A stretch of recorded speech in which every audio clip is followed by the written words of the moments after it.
the In Between Fantasy Football Podcast, Season 4. Let's go, baby.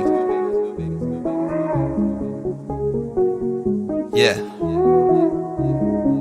There was a time I had trouble talking about it. Congratulate them, we know they doubted. Somehow we made it up out the pit, back against the wall, never quit. Traversing through each obstacle, show a non-believer what's possible. Let nothing they could do stand in between me and my wildest dreams. Let's go. Nothing that come at us could come in between. Life gave me the worst, yet my side grew so green. We've been down in the dirt, been tossed in the trash, but I never strayed from my path. When we're gone, we ain't looking back. Maybe we were all way too high. Maybe that's our fault. It's going to be a crazy time, but it's going to be a fun time. Life is boring if you don't take some chances and do some things outside of the box. Your destination for both some feel-good lifestyle advice and some fantasy football advice. All right. It is Tuesday, November 8th, General Election Day in the good old US of A, baby. The In Between Fantasy Football Podcast back here with you, leading you into what is always the wildly unpredictable but wildly fun double-digit rounds of the fantasy football season. I am Seth Woolcock, head stooge over here at IBT, and I am joined by the ever-charming, the ever-brilliant Jennifer Pulvote, and the ever less charming, the ever less brilliant Nate Pulvote, her husband. Guys, how are we doing as we head towards a holiday season, as we head towards the back half of the fantasy football season that we know is going to get wild here? It already has been just an insane season. Yeah, we're great. I mean, looking ahead to Thanksgiving, excited for that. Had 70-degree weather today. I always default to the weather for some reason. I guess I'm a little driven by the weather, but yeah, halfway through the season and teams not looking so bad. I won in every league this week except for one. So it was all green in Sleeper. Green, which has not happened to me yet. Dollar bills, yo. Let's go, Jen. Nate, how are you faring? You generally don't do as good as Jen in fantasy football leagues, if I'm being honest. That is very true. My win ratio was far less, but I think I probably won in more leagues because I won in 15. So that's got to be somewhere around her win total this week as well. Okay. So better I can't than complain. me, guys.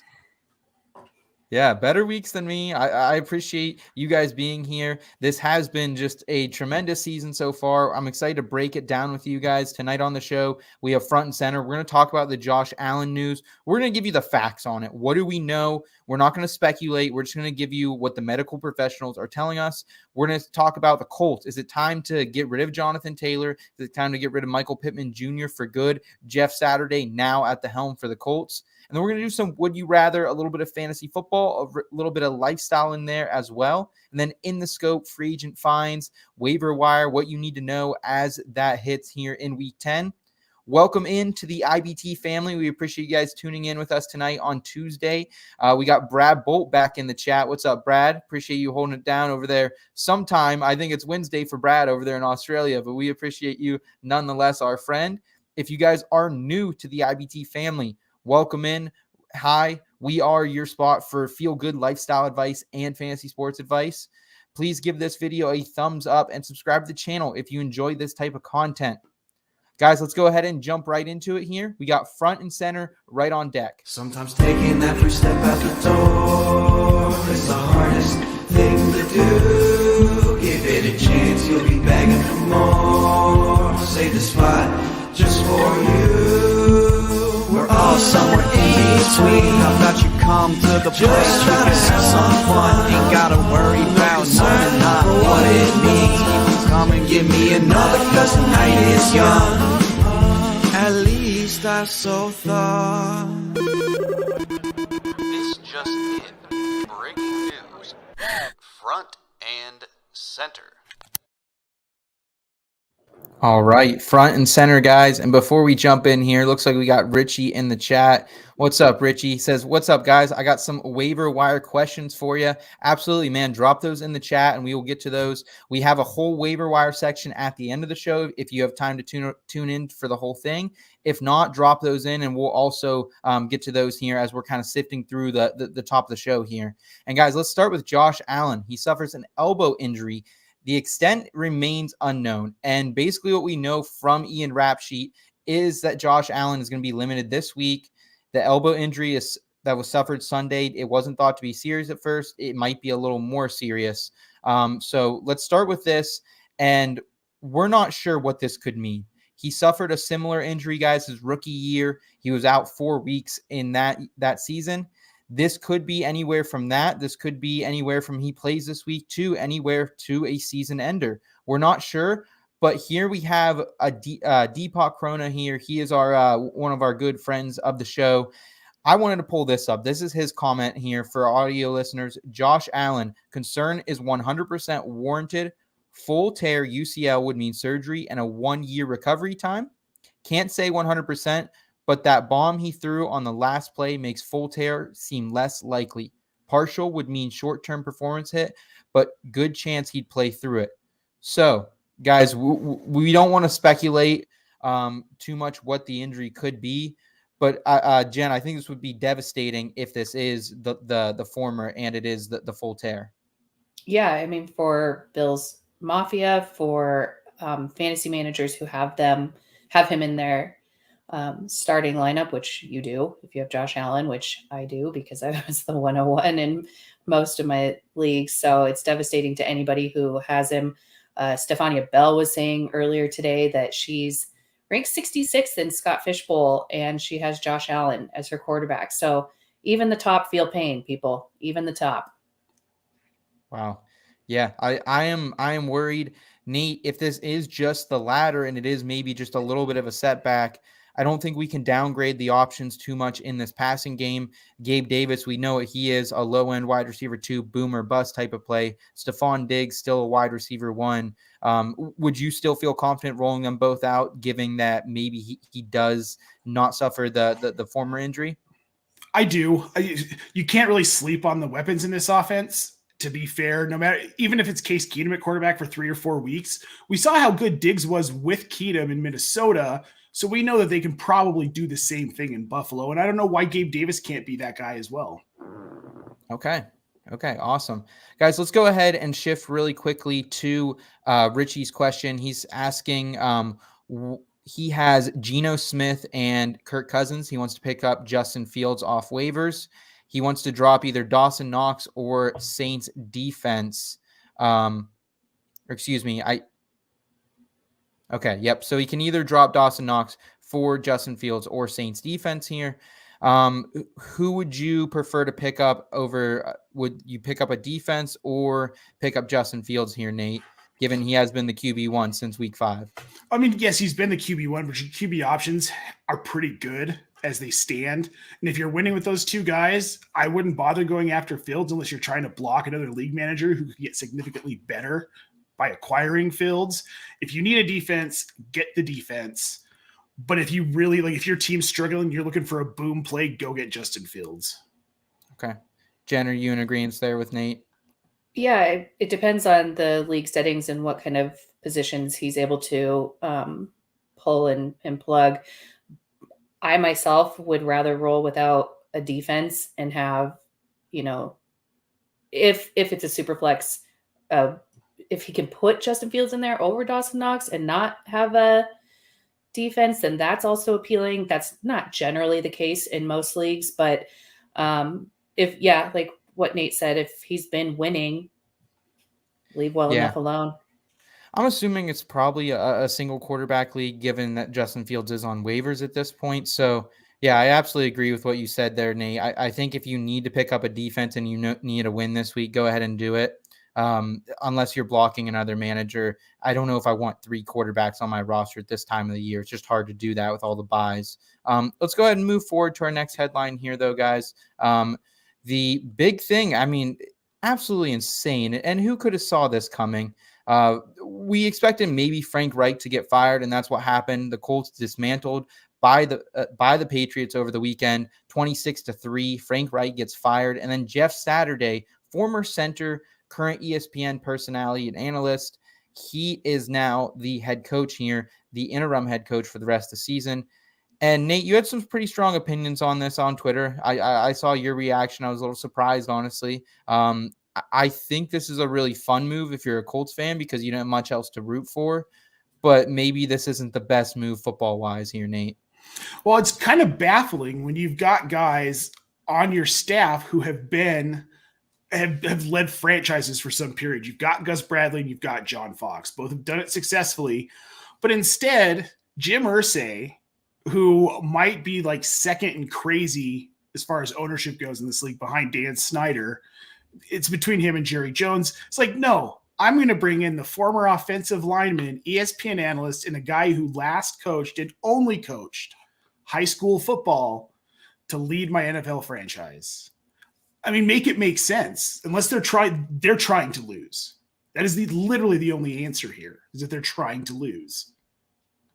I think it's kind of like a what else do we have to lose situation where it's like if they pull something out with Saturday and he happens to turn the team around, then that's one of those stories that's kind of unforgettable where it's like, right, you know, this is where we were in the season, this is what happened, and this is where we ended. And I think that that's a good thing for fan base, or it's all going to go to hell and they're going to have a first round pick. The second one. Second. I'm a little more optimistic, I think, just because I don't think it can get much worse. I think Matt Ryan needs to get back under center. I think that much is clear. When they pulled the plug on Matt Ryan, they're kind of pulling the plug on the season. That might have been Irsay's doing. But I think we need to look at this like Jim Irsay is kind of an erratic guy. He's a different type of guy. He's a musician. You know, he's friends with some of the biggest rock stars in the world. So I'm not surprised personally that he's doing something like this. I think it's a cool idea. And I think it's going to be a pivotal point if he can pull it off, Jeff Saturday. Maybe this is a big step for players not having to climb that coaching ladder like we've seen so many do as of late. Fantasy terms, though, guys, I want out of Jonathan Taylor. I wanted out of him in the last couple of weeks. I still think he has a name. So if you can get another running back, put him in a package, get someone like Kenneth Walker, Travis Etienne, someone more reliable, I'm all right with doing that. How do you feel about getting out of Jonathan Taylor, Jen, or getting out of Michael Pittman Jr. while he still has a little bit of name value left as well? Yeah, I think that there's value in that to get rid of these guys while you can. I mean, in a dynasty league, maybe I'm not so quick to do that, but yeah, if I've got an option for somebody who's producing now and I'm not necessarily in a win now mindset, yeah, I mean, kind of like Josh Jacobs, get rid of him while he's high and you can get something for him. Well, I think there's going to be a conception that there's still value with Jonathan Taylor because now this team's just going to run the ball. But even earlier in the season when he was healthy and they still had a normal head coach and Matt Ryan at quarterback, Jonathan Taylor just wasn't getting it done. And the offensive line is so bad. And I think that's the thing. They're the highest paid unit in the league, and they're just not performing up to that. Maybe Jeff Saturday, former center, all-time great for the Colts, maybe he can kick them into gear a little bit. But it's not looking great right now for Jonathan Taylor, Michael Pittman. If you guys can, we would advise trading them, getting out of them while you can still get something for them. I'll take pennies on the dollar at this point for Michael Pittman. Jonathan Taylor, I still want something back in return because of the name, and I think you can get it. There's enough people in your league. Let's move on to Justin Fields here, guys. He drops a 40 burger. I see we have some questions about him, too, that we'll get to in just a second. He drops a 40 burger, sets an NFL record for most QB rushing yards in a week. He's the QB1 since week 5. He's been phenomenal. He's winning people matchups, and he has great matchups coming up. Detroit, Atlanta, the Jets, Green Bay, and before his bye. So I'm feeling really good about Justin Fields right now. Nate, you've always kind of been in this camp of Justin Fields. Is this the real deal, you think? Or do you think this is just kind of a blip on the radar? No, this is the real deal. This is what we knew we could get out of Justin Fields if he actually had parts around him that were producing and helping him. And his offense has gotten progressively better throughout the season. And now we're starting to see them use Fields how he should have been used in the first place. Run the ball. You don't have to throw much because he's like Jalen Hurts, what Jalen Hurts did last year. The majority of his volume is going to come on the ground. The passing will come with time as he gets more used to NFL speed with an actual competent staff and team around him. We're seeing him connect with Darnell Mooney, Cole Kmet, Equinemius St. Brown. They got Chase Claypool. Their offensive line has been a little bit better. this is going to continue. This is moving forward. I mean, in Dynasty, Justin Fields might be the QB1, especially if Josh Allen is hurt. If Josh Allen is hurt, long term, Allen is the QB1. Fields can be the QB2. We can call Fields the QB2.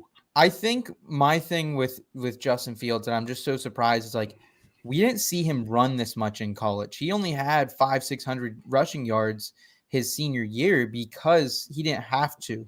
And I think because he had so many great wide receivers around him, maybe that analysis was bad on me because I didn't think he could run like this. Jen, how do you feel about Justin Fields? If you have him and it is a super flex league or it is a league that people are desperate for quarterbacks, would you be willing to trade him at his height right now?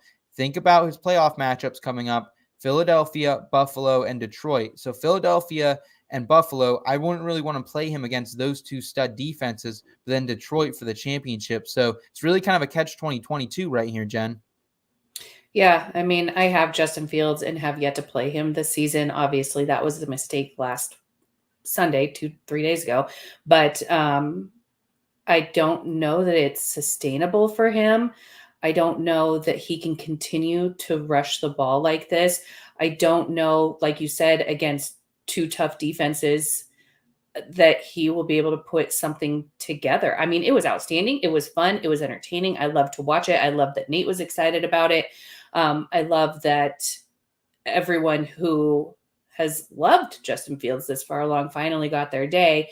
I just don't know if he can continue to do it the way that he's been in these roller coaster weeks. Yeah, that Jen, I think you put a light on some really good clarity there that this might not be sustainable. So I think our best advice would be ride this out maybe until your fantasy trade deadline. And if you can trade him before the playoffs start, we would maybe advise doing so because it is going to be a tougher road ahead for Justin Fields. We love what it's been so far, though. Great to see that. Wanted to address this question here from our guy, Lucius. What's up, Lucius? Hope you're having a great Tuesday. Appreciate making us part of it. He says, I'm 8-1 and I'm first place in my 12-team half-point PPR 1 QB league. He said he has the top waiver priority right now, and Fields is on the waiver wire. The guy he plays this week has Lamar. Should he use his number one priority to block the Lamar manager? I'm okay with that move. Because I think maybe he would want to play Fields this week because Lamar is on bye. So I'm completely okay with that. I think that's a really good strategy decision. Nate, how do you feel about it from Lucius? Yeah, it's a really good strategy decision. And if Fields keeps it up like I think he's going to, this is a great addition rest of season. Yeah, and he might be someone you can even, like we kind of said, trade away before the fantasy playoffs start. So love that question, Lucius. Definitely use that strategy in your advantage this week. Let's talk about time for panic here, guys.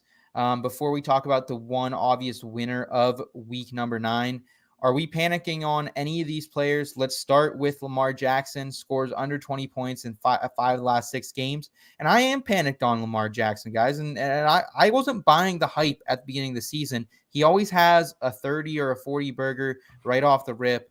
But, guys, now he has no weapons. Rashad Bateman hurt. I'm worried about Mark Andrews' longevity here.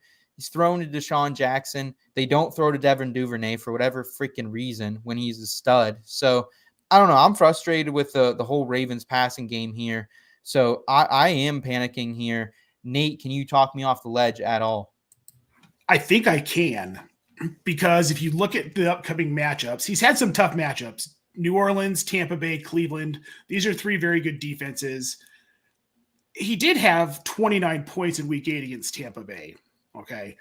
Now, after the bye, they've got Carolina at home, then they have to go to Jacksonville. Those are 2 favorable matchups for Lamar.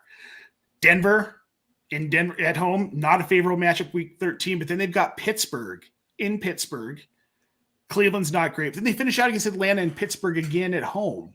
All I'll say, though, divisional games, Lamar hasn't necessarily played great against Pittsburgh. TJ Watt might be back. This could be a different defense. So I get what you're saying with the schedule. Jen, after hearing what Nate's saying with the easier schedule coming up for Lamar, are you panicking as much as I am? Probably not yet. I mean, I was going to bring up the strength of schedule for the remainder of the season like Nate did. And and at least the next 2 weeks. I think it's a hold, wait, and see.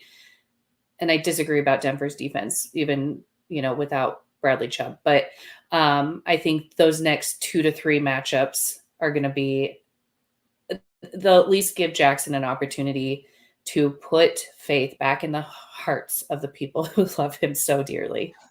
Now, to be clear, I said Denver was a tough matchup. Yeah, yeah. Jen hates the Denver defense. Jen, Yeah. That's true. Yeah, Jen has been despising them all season long. We've debated back and forth on this a couple times, Jen. I guess, guys, like my only thing is like if I'm trying to win a championship, I just don't know if I want Lamar because I think the ceiling is somewhat capped right now. I don't think we have the 40 burger potential without Rashad Bateman and without maybe 100% healthy Mark Andrews. I think that's all I'm saying. So I think you can still keep riding him, but if you can upgrade somehow, I wouldn't mind doing it. We want to talk about Raheem Mostert as well. He is out-touched by Jeff Wilson Jr. in their first game together. And I never thought this job was super secured for Raheem Mostert. People really wanted to elevate him. Jen, are you panicked by Raheem Mostert? He got salvaged by a touchdown here in week 9.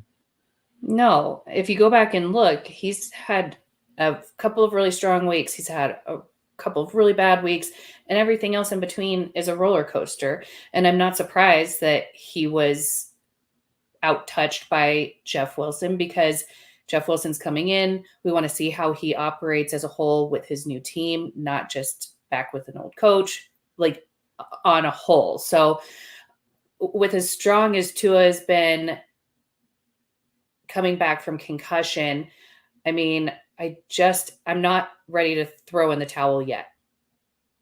I'm with you. I'm with you. I think maybe there is like, I don't think he is what we thought he would be, maybe a mid-tier RB2, but I think he's still a flex play here. Nate, are you excited to play Raheem Mostert in your flex or anything better in the coming weeks? Excited? No, but he's a viable play in a landscape where we're really scraping to put together a starting lineup some weeks. I mean, I had a lineup that was so bad in waivers that were so bare, and I had to start Darren Waller this week, knowing that he was out. If you're in a situation where you got to play a guy, you can get 5-6 points a week. Like, but if you have other options, I'm probably pivoting until we see him take over and Jeff Wilson be a non-factor to his fantasy value. Yeah, which I don't know if it's going to happen. I appreciate you guys trying to talk me down the ledge a little bit. That's with your veteran experience there. Let's move to the final panic meter question here. Drake London, and I think this is one, guys, we can go full panic on. Scores single-digit PPR points for the 6th straight week. He's getting targets. He's seen 7+ targets a couple times last few weeks, including here in week 9. He just can't do anything with it. Marcus Mariota missed Kyle Pitts on a wide open gym down the field. So I just don't think it's going to get much better here in Atlanta. I think I'm willing to almost cut my losses with Drake London. He still has some name value, so I'm willing to move him for whatever that could bring. But it's not going to be much, maybe an end of bench stash. Maybe you got to cut him. Agreed. You might have to cut him. Mariota's his accuracy has declined as the season has gone on. He actually looked fairly decent to start, but like you said, he missed Kyle Pitts by a country mile on Sunday. The volume's there, the production isn't, and in redraft, like you kind of have to let go and see what you can find on the waiver wire or see what you can get for him in a trade. Okay. Guys, let's round out here, top of the show. Let's round out front and center with the number 1 winner of this past week. And if you had Joe Mixon on your team, first of all, take a bow. Congratulations to you. There we go. Jen, congratulations. I did not. Nate, did you have any Joe Mixon? 1.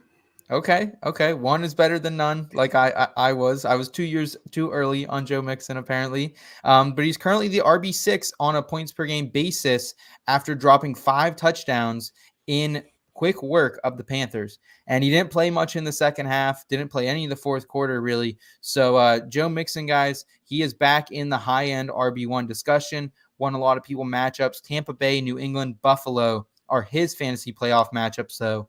3 very tough defenses. So are we willing to sell Joe Mixon high? Is there someone better you'd rather have at running back that you could sell him off this 50 burger? Jen, Are you willing to do it with Tampa Bay, New England, and Buffalo? Because those are 3 of the worst matchups for fantasy running backs. Or with Joe Mixon, does it just not matter now? I don't know that it matters. I mean, I feel like this was the high that they needed as a team to come off of this, like, woe is us attitude. I feel that they were playing very emotionally. You know, we've got players who are going out. We've got players who are supposed to be our 1-2s here, and they're not. And I think this was the win that they needed. And I think they'll carry that momentum forward. And I think we see, obviously not 5 touchdowns, but we're going to maybe see at least 1 to 2 from Mixon going forward. And I think that the best thing about Mixon is just that floor. I mean, every week he's getting so many receptions, 20 plus carries. I love what Mixon's been doing, Nate, but are you scared by that end of season schedule, or are you trudging on? You kind of have to trudge on because this is a team that needs him to be efficient. And it's so much so that even though he's been one of the more inefficient backs most weeks of the season, that's the thing. They keep rolling him out. What gives me pause is this was against Carolina. Carolina has no clue what they're doing.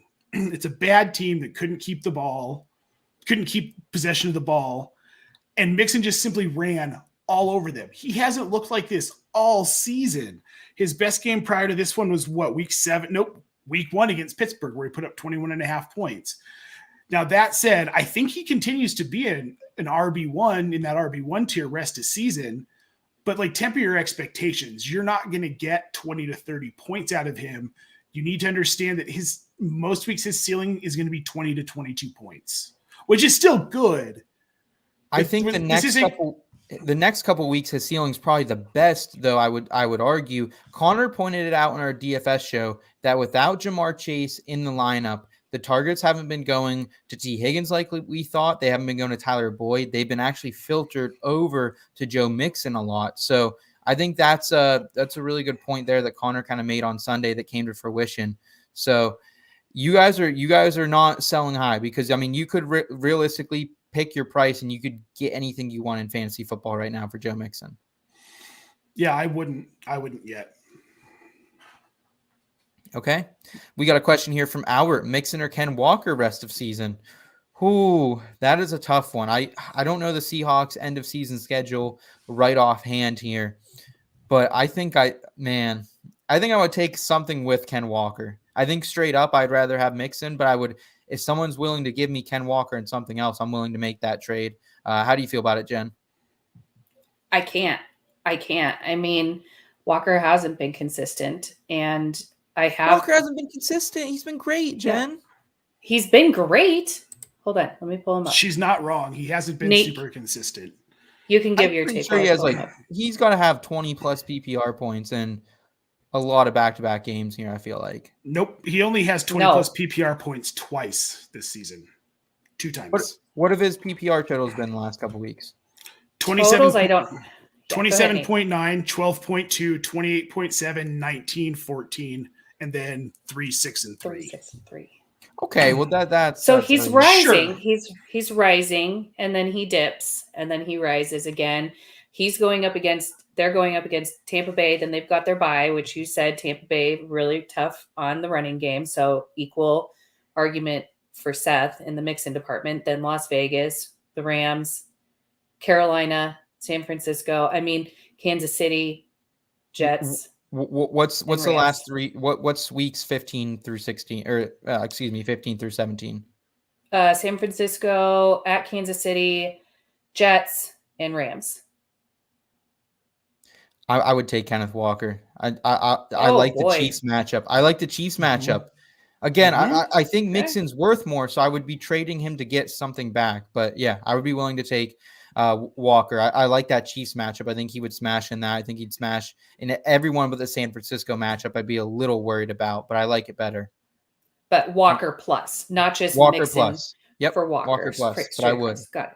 Okay. Yep. My fantasy teams need the plus right now, baby. We are thin. We are thinned out. So, guys, let's go ahead. Let's bring some fun back into the show here in our next segment. Let's go ahead and get jump started here with Would You Rather. Risky business or FSA. Are you that hard on the rocks? We're chilling with a cold one. Even bold one.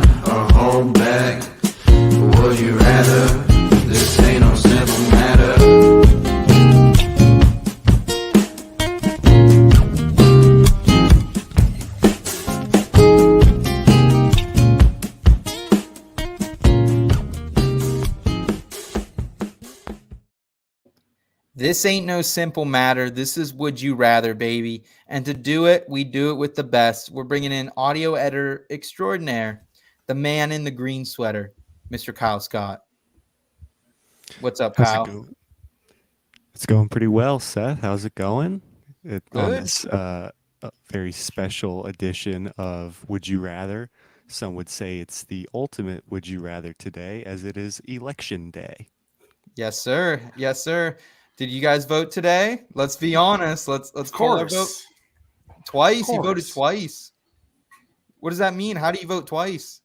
No, I said of course. Oh, I thought you said I voted twice. I said, damn, Nate. No. You're political. Let's go, Yeah. baby. One for Let's each go. side, right? No. No, that's the thing I think about election day too, is like I don't care who you vote for, just like vote. I hate people who like do a little bit of research, like don't vote uninformed. Like if you're gonna vote informed, but like I hate it when people don't vote. Like so many people would love to vote across the world who can't vote, and I don't know, just irks me a little bit. Sorry. Fair enough. No, all right, rant. Kyle, bring the good vibes back. I apologize for the voting rant. Oh, Kyle's Kyle. frozen. We Yeah. lost Frozen Kyle. Yep. I think. All right. Oh, all right, we got you back, buddy. Okay. So the first question is about election day. It is, would you rather vote from a church that smells weird or an NBA stadium with the people behind you telling you how big fans they are the whole time? I feel like Jen and I have voted in a weird smelling church. We did. How when was we it? lived downtown. How was that experience? Fine. Probably better than people talking to you the whole time you're in line. You don't want to be talked to. You don't want to be social. You don't want to enjoy the experience. You don't want to be communal about it, Nate. Look, I'll talk to people on YouTube, but when I'm standing in line, just let me stand in line. I got things to think about. No, now we got Nate cutting out too. This is not going well, Jen. How do you feel about it, Jen? Are you taking the smelly church or are you taking the NBA stadium? I mean, if I'm in line in a smelly church, the difference between our experience was that we waited outside in a line and Yeah, then you're got to in the go inside. smelly church. You're in line. It's cold out. I mean, I can't really do weird smells.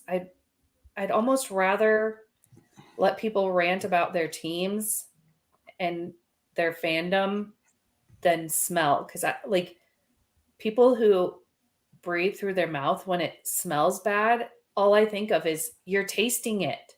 It's got to be it's going in into your mouth. Yeah. You don't want that. At least you have like something in your nose to help filter out air pollutants and gross things. Ugh. I'm with you, Jen. I am not taking the smelly church. I'll take the NBA stadium, even though if there's a Steph Curry fanboy behind me, I can endure it. Nate, I think you cut out. You're going to the smelly church though, alone? Yeah. All right. I guess, apparently. All right. Kyle, I think you have our answers, bud. Yeah. I mean, I'll vote anywhere as long as I get the sticker afterward. I didn't get a sticker today. I'm pretty mad about it, honestly. I don't get the whole sticker thing. Like, we need give us some glizzies or something. That's what someone tweeted that out earlier today. Like, give us a hot dog or something. Like, I'll take a hot dog after voting, or like a cookie. A sticker? Are you kidding me? I don't know. I don't get the whole sticker appeal. That's just my another rant. I don't know. I'm sorry. I don't like stickers. I've never liked stickers. They're just a waste of paper. Well then. Okay. Alrighty then. Moving on. Would you rather have TJ Hawkinson or Mark Andrews rest of season? This was a one I had to really think about, guys. And I think like the obvious answer is Mark Andrews because he's more valuable. But it's the same type of thing with the Joe Mixon. If I could get something plus TJ Hawkinson, I would absolutely do it right now. The matchups are not awesome coming up for Mark Andrews. This is a run-centric team in Baltimore right now. And it's not just one injury he's dealing with, too, guys. It's two. Shoulder and knee. Like, those are bad injuries that could linger. So I am scared to death of Mark Andrews rest of the season. If I could get TJ Hawkinson and another valuable piece, whether that's an RB2 candidate, a wide receiver 2 low end, I would absolutely do that. How do you guys feel about it? But I guess that's maybe not the question that we're supposed to answer here. But how do you guys feel about it? I thought Hawk looked good. He looked good on Sunday. And like you said, with the Mark Andrews injury and lingering, and we don't really know what's happening with him. And was he game time this I think week? they rolled him out on Harbaugh Sunday. came out and okay, because Sunday I or thought Monday. Maybe it was Monday, but it Okay. did linger. Yes. Okay, and I don't know if there's like some sort of punishment or something going along with that, but I just think that the stability between Hawkinson and Cousins is going to be stronger for the rest of the year. I feel like Hawk has maybe a bit more energy and enthusiasm for his new team. So I think Hawkinson straight across, or something like you said, very minimal to go Hawk plus for Mark Andrews. Okay. And speaking of people who have energy, baby, Kirko chains on the. Did you guys see Kirk Cousins with the chains and the dude? He's jacked too. I didn't realize like Kirk Cousins is fucking yoked, man. So Yeah, He's I'm an about NFL it. quarterback.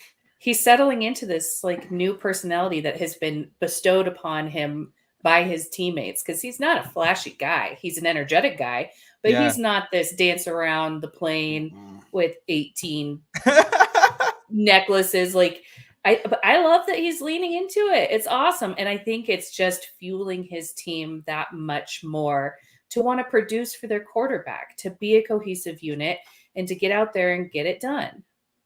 Well, Jen, it sounds like you made your decision that you're on TJ Hawkinson.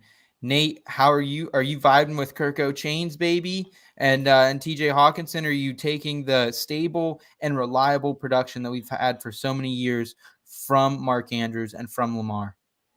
No, I'm going TJ. I like Hawk here. I think rest of season, he's the better tight end.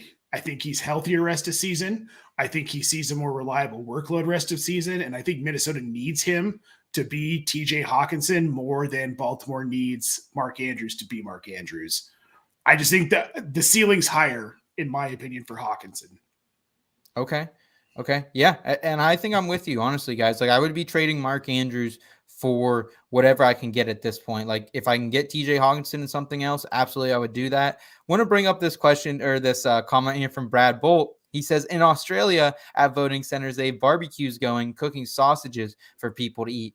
There we go, baby. There we go. Australia doing it right once again, man. That's my people. That's my town. Feed them and they will come. Right? This is awesome. They probably have a really good voter turnout too, I would assume. I guarantee they do. Australia's awesome, man. We need to get an IBT Australia branch one day. Just like out in Sydney, we can post up with the kangaroos. Kyle, you can chill out, make a little shrimp on the Barbie for us. Oh, I'm on the plane already, dude. Send me one way. Let's go, baby. We're coming for you, Brad. We're coming for you. Kyle, let's move forward here. I think we got another non-fantasy question coming up. Yeah. So would you rather be stuck in a pay it forward line or attend a fall wedding on a Saturday with your favorite college team playing a big game? God, shoot me right now. Shoot me Right? right fucking now. It's all bad. Okay, let's talk about the pay it forward line, because pay it forward is a really cool idea. It's basically paying for the next person's meal, drink, coffee, whatever behind you. But I think it becomes a really awkward, anxious thing because you feel obligated to pay for the people behind you. You don't know how much their meal costs. And it's like, you don't want to be that guy who doesn't pay it forward. So this just sucks. And I hate fall weddings. Can we just be done with fall weddings at the same time? Like, there's football. Kids have activities. School is in session. Like, you got all summer to plan your freaking wedding. Spring's even more acceptable. Hell, I'll take a winter wedding. How do you guys feel about this? Man, I hate both these things. Give me the pay it forward line just because I don't want to. There's one more wedding I'm willing to go to, and it's Seth, it's yours. Let's go, baby. Fuck you, Otherwise, Kyle. Well, Kyle too. Kyle, I'll go to your wedding too. But like the thing is we've been to so many weddings. We've been to so many weddings. Like, it's just it's such a process and such a thing. And I'll gladly pay $5 for somebody's coffee at Starbucks. What if it's $50 and you don't know? What if they just bought their whole office? Well, the standard wedding gift is like $100. So as long as it's under $100, it's still cheaper and less of a hassle than having to go to a wedding. I don't care if it's fall. Open bars though a lot of times at wedding too, Nate. There and a dinner, so you get a trade off for that too. Can I go and do all of that in my pajamas? No. Okay, then there's your answer. Okay. Jen, what is your decision here? Both these obviously suck. I mean, Nate makes a good point about the gift that is required when attending a wedding. I'm not a big college football person, but if I got an invitation for a fall wedding on a Sunday, I'm just as pissed as the college football fan on a Saturday. Like, don't make me get dressed, shower.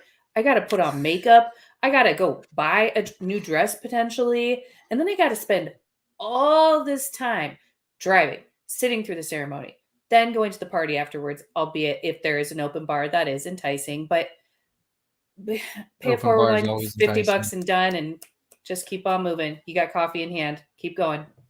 Okay. Wow. Okay.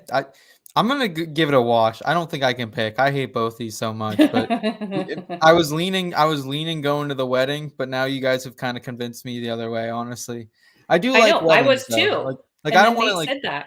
I got a lot of friends probably getting married in the next 10, 15 years. So please invite me to your wedding. I'll come. I'll have a good time. I'm I'm not the life of the party, but I enjoy a good wedding. I have my own party, so Kyle, how do you feel about it, man? How do you feel about pay it forwards and or fall weddings?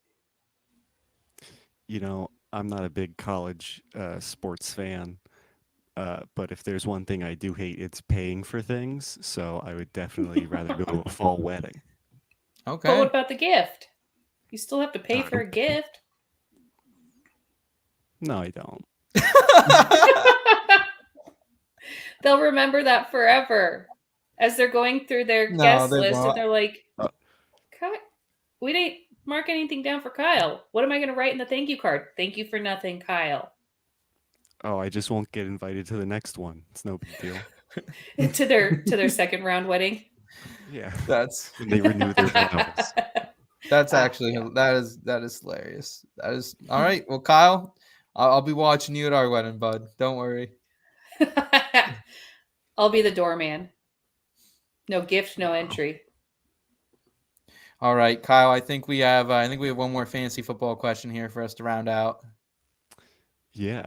Would you rather have Aaron Jones or Miles Sanders rest of season? God. Aaron Jones, go Pack, go baby. I just traded for Aaron Jones, and I've been loving his production. Not last week, the week before. He got hurt this last week, but he is expected to play here in the coming week. He survived major injury, which was nice. Yeah, he did bounce back a little bit, Jen. We were kind of worried he wouldn't. So how do you feel about it? I mean, with the deterioration of what's his face? Miles? No. Oh my God, Aaron Rodgers. Aaron Rodgers. Well, I just keep staring at Aaron Jones. I'm like, it's Aaron something. What is his last name? With the deterioration of Aaron Rodgers, I just don't see good things coming out of Green Bay. Unfortunately, vibes are low. Yeah. That's a tough one. AJ Dillon's going to be probably heading the backfield at least this. Are they on? They're on bye this week? No, they're playing. Yeah. So Aaron Jones, I know he's listed as likely to play, but you kind of just have to go with Miles Sanders, right? He's on an undefeated team. I don't know. I'm worried about Miles Sanders too long term. He's not getting the receptions. I'm worried that they might put him on the shelf, like not permanently, but like I'm worried they might slow down his carries a little bit with how far they are ahead in the standings. That's just my opinion. Nate, how do you feel about it? We talked about it on Friday about maybe this being a time to sell Miles Sanders because he's not getting receptions, one in the last 3 games, one target that is. So he's surviving on touchdowns right now. Yeah, and I don't know how long that's going to last. I'm probably going Aaron Jones here. I think that there's just his ceiling's higher because if Aaron Rodgers can turn this offense around, if they can get their wide receiver core healthy, they could have a late season push. This is the Green Bay Packers, and I know they're 3-6 and it's not looking good, but I still think that there's probably a higher ceiling for Jones because we've seen Sirianni shut Miles Sanders down, and all of us are sitting here wondering what just happened. Why isn't he getting the carries now? Yeah. True. Yeah. I understand that, Nate. I'm probably with you. I'm probably on Aaron Jones as well. It hasn't been great, and I still don't think it's going to be great. The offensive line, David Bakhtiari, and all those issues is just mind-blowing what's going on in Green Bay. But I still think Aaron Jones has a little bit higher of a floor that I would like in the playoffs when it comes down to it, just because he is getting some receptions versus Miles Sanders. But either way, I almost classify both these guys like in that same tier, probably like a low end or excuse me, high end RB2 at this point, like RB 13 through 16, somewhere in there. Yeah, that sounds about right to me. All right. Well, Kyle, man, we appreciate you coming in with the fire today for Would You Rather. Any final parting thoughts for us? I'll check your gift registry before I go to your wedding. I want an off the registry gift, baby. I want an off the registry gift for you. I'm Oh sorting no, by it's getting price, worse. I was not going to be there. Picking up the $20 cutlery set. Well, Kyle, we appreciate you, man. Before we let you go real quick, I do want to address this question here from Lucius. Do you guys think J-Rob is going to overtake Carter for the lead role in that backfield, or do you see it being a 50-50 split? I see it more being right now. I see it more being a 50-50 split, honestly. Maybe Michael Carter gets 60%, but I still don't think it's going to be an overall great day for either one of these backs. Nate, do you have any preference on if you think J-Rob will overtake Michael Carter? Because I just think Carter's receiving skills are better, despite we seeing J-Rob get in the end zone via through the air this week. I honestly prefer Carter. I think it's by the end of the season, it's going to shift to a pretty solid 60-40 on the 60-40 on the Carter side because he's familiar with this offense and because the team is familiar with him. Flores is familiar with him. Salah's familiar with him. I don't think I like J-Rob. I think he's a good spell for Michael Carter. I think he sees a fair amount of volume, but the running back to have in this backfield, I think, is Michael Carter if you have to pick between the two. Jen, do you see anything different than like I see these guys as kind of both like low end RB2s, high end RB3s? Like they're nothing that's going to move the needle, honestly. Yeah. Right. I have nothing to add to this. All right. Well, we appreciate the question about the Frisky Jets, baby. Anytime I get a Frisky Jets question, we appreciate it, Lucius. We appreciate your support. Guys, let's go ahead and round out tonight's show with In the Scope. Requesting permission to engage. In the Scope. In the Scope, your waiver wire and free agent finds segment. Guys, let's just quickly talk about some of the mainstream pickups. And if Jeff Wilson is out there in your leagues, I think you absolutely have to smash him this week. He's only rostered somehow in 44.6% of ESPN leagues. Nate, would you be unloading the fab if you need a running back, if you're in one of these leagues that Jeff W. Jeff Wilson J. Yes. JWJ, whatever you want to call him. No, because like we talked about earlier, he's in a backfield with Raheem Mostert.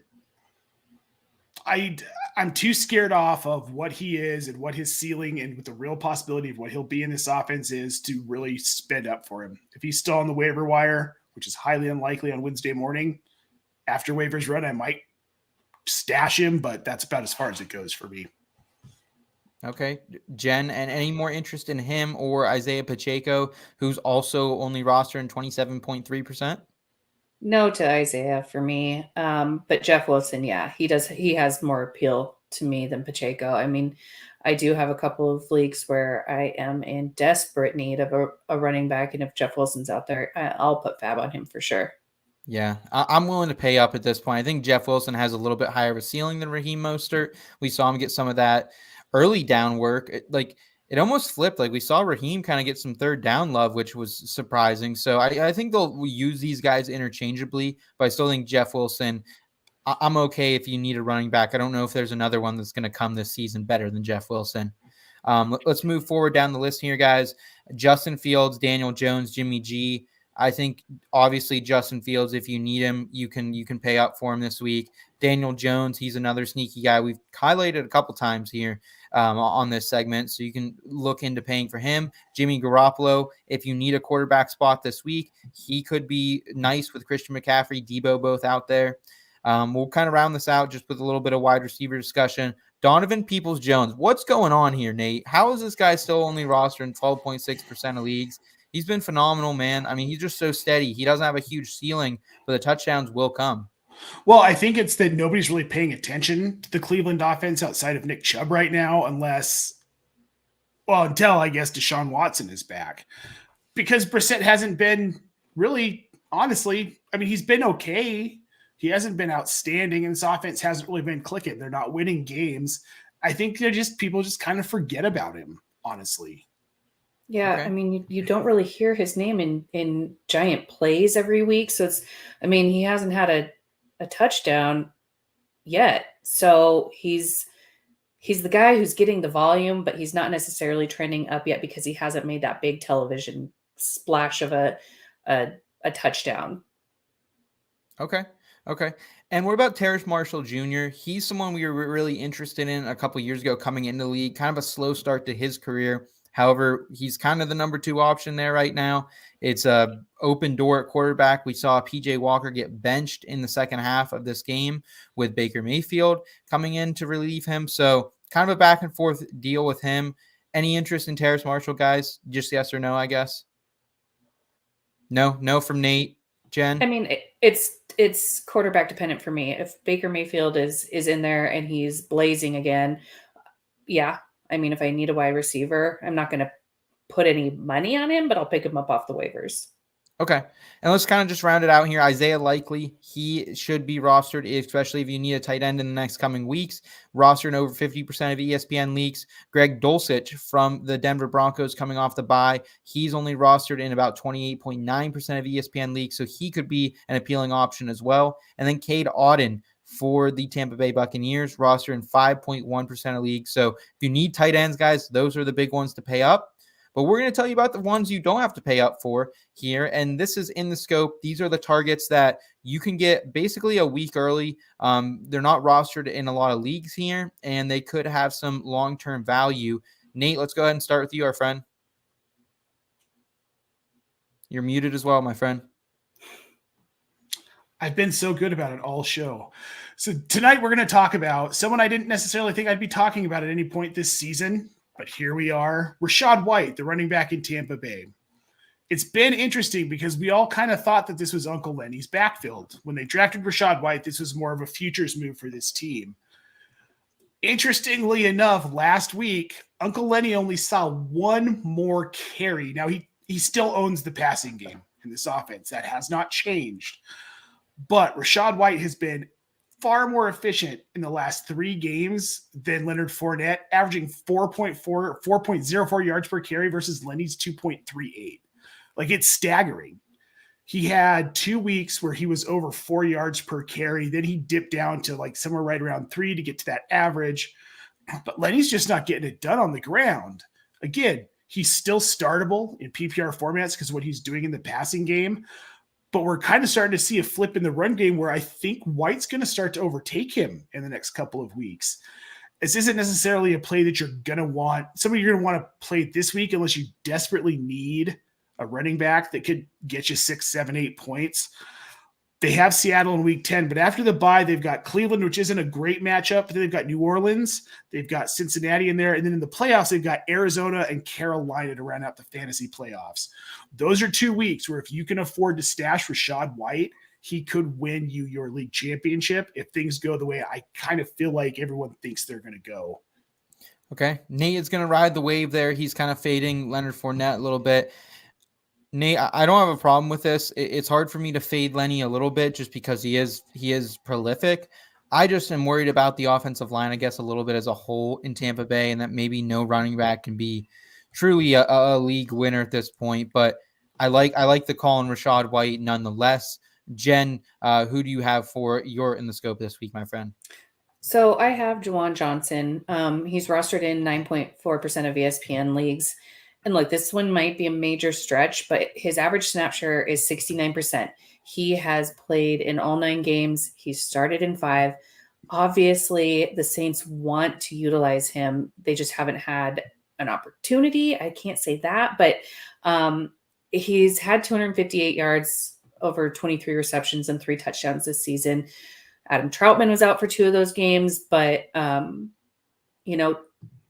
Johnson's out there. He's making the plays. He's getting open. They do have tough opponents coming up in the Steelers, the Rams, and the 49ers. But with Michael Thomas out for the season and Troutman kind of underwhelming so far, Johnson could be a deep stash on the very thin waiver wire, especially at the tight end position. I know, Seth, you just mentioned 3 others that are potentially out there, but this guy's going to be available in most of your leagues.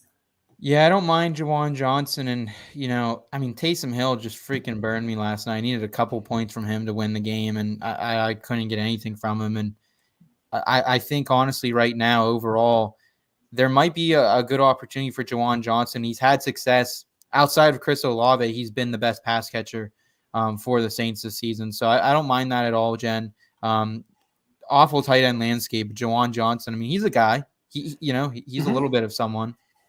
Yeah, and who knows? The Saints could be starting Taysom Hill as their quarterback next week. We don't know. Jen. So, what?